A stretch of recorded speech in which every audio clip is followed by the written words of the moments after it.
bem quando Pedro escreve na sua segunda carta, no capítulo 2, versículo 10, essa necessidade de que haja o consenso de que não que se dê, não haja arrogância, que haja uma predisposição de acato do conselho dos demais. Quando Pedro está escrevendo, ele diz que isso reflete o caminhar do ímpio. O caminhar do ímpio é caracterizado pela arrogância, pela desconsideração a qualquer tipo de hierarquia, de governo, né? Pela desconsideração ao conselho que é recebido de um, de outro, pela fechamento, né, da sua visão, do seu entendimento, da sua mente, achando que sabe tudo, achando que tem todos os ângulos já examinados e nunca está disposto a voltar, principalmente aqui nós estamos falando de voltar à palavra de Deus e ver se as coisas são realmente assim. Aquele que tem a possibilidade até de rever a sua opinião pelo que a palavra de Deus diz, ele mostra a ausência de arrogância, mas o arrogante, ele às vezes defende um ponto, mesmo que a palavra de Deus esteja colocando explicitamente algo muito contrário àquilo que ele defende. Aquela grande questão, eu acho que é assim, e não se preocupa com nada que está ao seu redor. É o primeiro não, não pode ser arrogante. O segundo não pode ser irascível. O que é irascível? Irascível é inclinado à ira. Para que a gente entenda bem, é aquele que é de pavio curto, né? E é incrível como essa questão do pavio curto, ela é colocada como sendo uma qualidade às vezes. As pessoas falam, não, eu tenho pavio curto, né? E colocam isso como uma espécie de, para que os outros se intimidem, saibam que ele tem um pavio curto, que eles podem com facilidade, e acham que isso faz parte da personalidade e não pode ser modificada.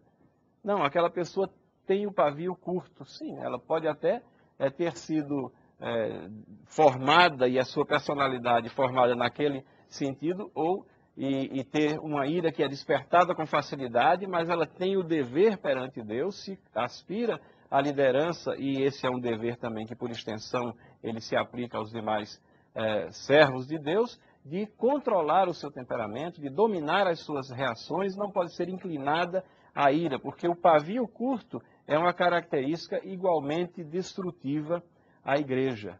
Tiago, capítulo 1, versículo 20, fala que a ira humana ela não produz justiça, né? O pavio curto não produz justiça, não vem de Deus.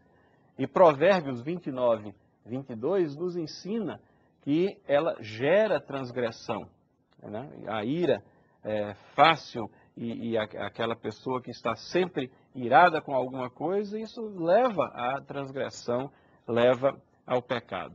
Nós temos um depoimento muito interessante do Hudson Taylor, o conhecido missionário. Ele disse, minha grande tentação é a minha ira. E é admirável porque quantas pessoas têm essa possibilidade de reconhecer, né, o seu ponto fraco e trabalhar nele perante a palavra de Deus para dominar.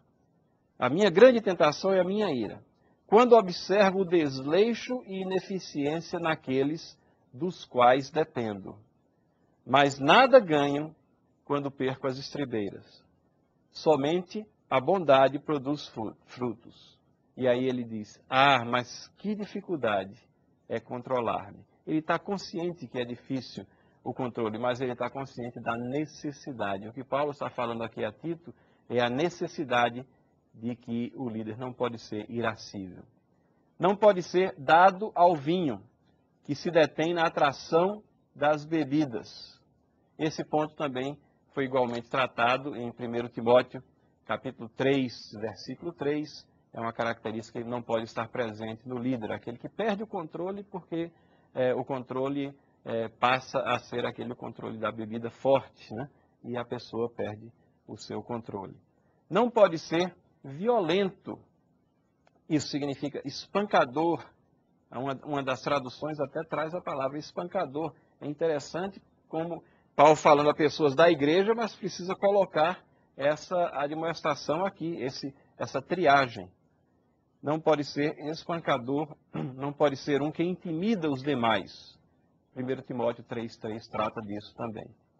E não pode ser ganancioso, cobiçoso de ganho indevido, ávido pelo ganho desonesto. Aquela pessoa que é atraída pelas coisas materiais ao ponto em que começa a quebrar regras ou a tomar atalhos que são indevidos. 1 Timóteo 3,3 fala, avarento, o que ama o dinheiro, né? Afilárgiros. O sentido é o mesmo, o amor ao dinheiro vai provocar atitudes, vai provocar a cegueira às coisas corretas e uma atitude que vai ser simplesmente quebradora de princípios e preceitos bíblicos, porque o ganho fácil é que vai estar motivando essas atitudes. Então, esses são os 5 nãos que o oficial não pode ter, que o presbítero não pode ter. E agora, Paulo passa a colocar 7 sims, lembrando que repreensibilidade é a presença dos sims e a ausência, né, dos nãos. O líder deve ser, isso está no versículo 8, hospitaleiro, disposto ao sacrifício do conforto pessoal para abrigar outras pessoas. Hospitalidade é uma coisa muito boa no momento em que nós entramos na prática da hospitalidade. Mas é uma das situações onde existem mais barreiras prévias. As pessoas às vezes não gostam ficam projetando as dificuldades, ficam colocando mentalmente barreiras e dificuldades. O líder deve ser aquele desprendido nessa área, disposto a sacrificar o seu conforto pessoal para a prática da hospitalidade. Uma situação que ela está presente nos nossos dias, isso condiz com a abertura, o trato aberto que deve existir dentro do povo de Deus, mas muito essencial também naqueles dias onde existia a necessidade do abrigo na casa dos irmãos, nas viagens, nas pregações itinerantes que eram realizadas, e a hospitalidade era um ponto-chave e ele tinha que ser reforçado, mas permanece sendo também uma virtude a ser cultivada nos nossos dias.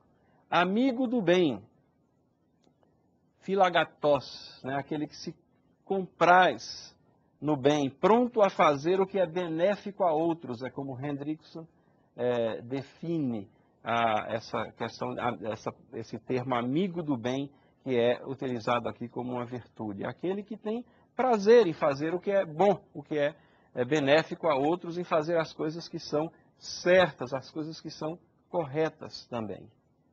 Sóbrio, não dominado pelas emoções, é o que significa sóbrio, né? É o termo também que Paulo usa a Tito para que ele instrua que as pessoas de maior idade deveriam ser sóbrias, agir de acordo com a idade e experiência que têm, que foram acumulando, né? E aqui é uma qualificação, uma virtude que deve estar presente, sensível às percepções do ambiente, com a sua mente aguçada, sobriedade, não embriagado, né? A pessoa que não está sóbria está embriagada. Então, a pessoa que é sóbria é aquela que tem uma postura aguçada, que percebe o que está ao seu redor e que tem a capacidade de julgamento muito própria, muito bem estruturada dentro de sua vida. Justo, reto, vive de acordo com os padrões de Deus. Piedoso significa direcionado a Deus, compromissado com Deus, que tem devoção, que tem uma vida de devoção. E, finalmente, com domínio próprio, domínio de si. Que tenha domínio de si, é a expressão que é utilizada por Paulo. Autocontrole, né? Temperante, a palavra temperança é muitas vezes utilizada para definir essa virtude, significa autocontrole, aquele que sabe moderar, que não é dominado por coisa alguma, mas que tem as coisas, na realidade, sob o seu domínio, sabe proporcionar bem a sua vida. Então, aquele que evita esses pecados, aqueles 5 pecados, aquele que possui e persegue essas virtudes, é aquele que é caracterizado como irrepreensível. É aquele que deve ser alvo dessa seleção, desse crivo. Mas nós chegamos ao nosso terceiro ponto, que é exatamente uma